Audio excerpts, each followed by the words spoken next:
Hi there, in this tutorial we're going to prepare the graphics for the melting face animation tutorial.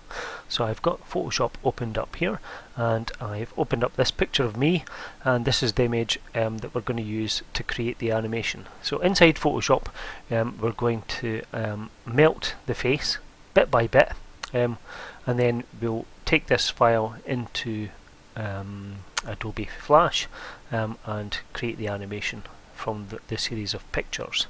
So over on the right hand side here I have the background layer. First thing I'm going to do is I'm going to right click and choose duplicate layer, and I'll just call this pick 1, like so.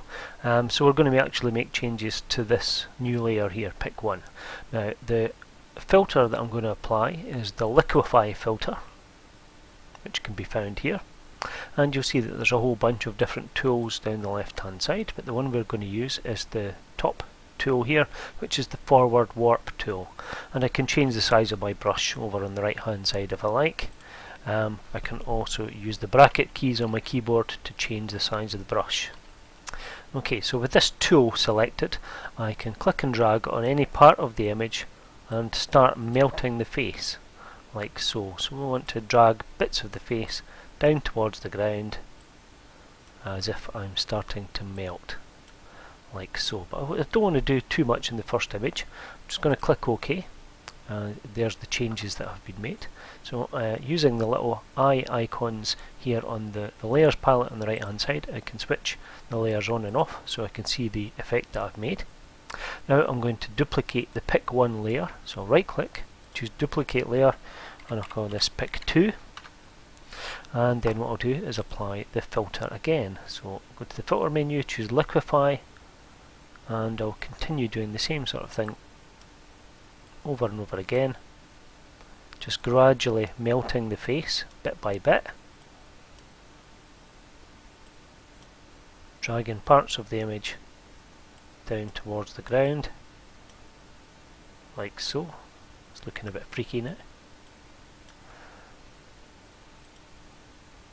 And I'll keep doing that maybe a couple of more times. Duplicate the layer, rename it, and then apply the Liquify filter again.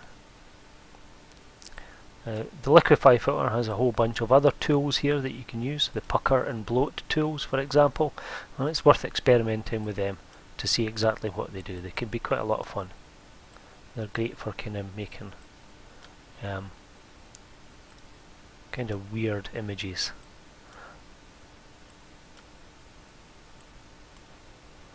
Okay, and finally one more layer, duplicate that one, call it pick 4, and then we'll apply the Liquify filter once more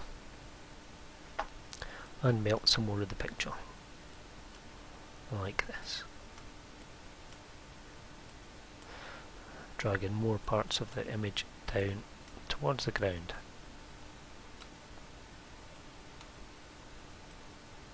Like so. Right, that should be enough. So let's save the file. So I'm going to save this as a Photoshop file. So I'm going to call this melting. And make sure it's saved as a Photoshop PSD file because we want to keep all of the layers intact for when we import it into Flash. So that's how we create that file. And the next part of the tutorial will cover animating it inside Flash.